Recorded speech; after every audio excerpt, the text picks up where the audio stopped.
সদৌ অসম উকিল সন্থাই যিটো আবেদন দিছিলে অসমৰ অধিবক্তা সমাজলৈ, তাত লিপিবদ্ধ আকাৰত এই কথাখিনিকে কোৱা হৈছিলে যে যিকোনো অধিবক্তাই এই গোচৰটো ল'লে তেওঁ প্ৰথমে চিন্তা কৰিব লাগিব তেওঁৰ সামাজিক ৰেছপন্সিবিলিটিৰ কথা আৰু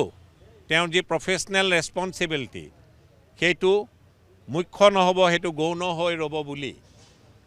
সেই এপিলটো আজিৰ তাৰিখলৈকে অসমৰ সমূহ অধিবক্তা সমাজে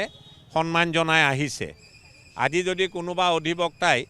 কাৰোবাৰ হৈ এই অভিযুক্তসকললৈ গোচৰ ল'বলৈ ওলাইছে,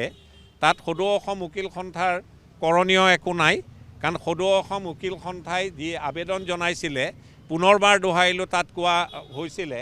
যে অসমৰ অধিবক্তা সমাজখনে ছ'চিয়েল ৰেছপন্সিবিলিটিক তাক ফ্ৰণ্ট ছিট দিব লাগে আৰু তেখেতসবৰ যি